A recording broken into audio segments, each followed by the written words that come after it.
خطبہ نمبر 16۔ اس وقت جب آپ علیہ السلام کی مدینے میں بیعت کی گئی اور آپ علیہ السلام نے لوگوں کو بیعت کے مستقبل سے آگاہ کرتے ہوئے ان کی قسمیں بیان فرمائیں۔ بسم اللہ الرحمن الرحیم۔ میں اپنے قول کا خود ذمہ دار ہوں اور اس کی صحت کا ضامن ہوں، اور جس شخص پر گزشتہ اقوام کی سزاؤں نے عبرتوں کو واضح کر دیا ہے اسے تقوی شبہات میں داخل ہونے سے یقیناً روک دے گا۔ آگاہ ہو جاؤ، آج تمہارے لیے وہ آزمائشی دور پلٹ آیا ہے جو اس وقت تھا جب پروردگار نے اپنے رسول صلی اللہ علیہ وآلہ وسلم کو بھیجا تھا۔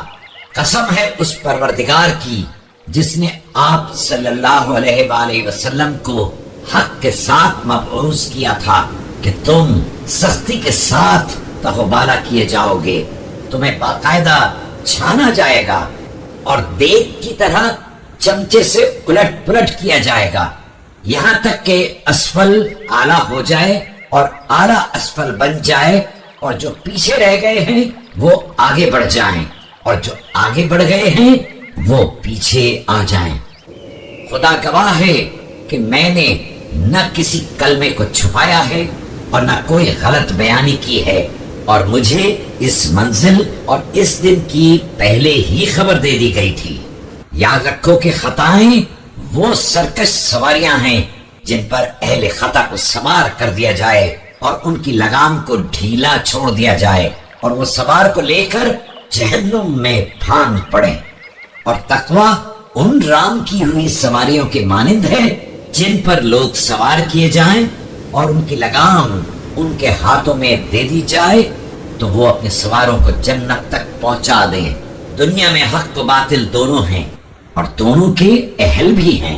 اب اگر باطل زیادہ ہو گیا ہے تو یہ ہمیشہ سے ہوتا چلا آیا ہے، اور اگر حق کم ہو گیا ہے تو یہ بھی ہوتا رہا ہے اور اس کے خلاف بھی ہو سکتا ہے۔ اگرچہ ایسا کم ہی ہوتا ہے کہ کوئی شے پیچھے ہٹ جانے کے بعد دوبارہ منظر عام پر آ جائے، وہ شخص کسی طرف دیکھنے کی فرصت نہیں رکھتا جس کی نگاہ میں جنت و جہنم کا نقشہ ہو۔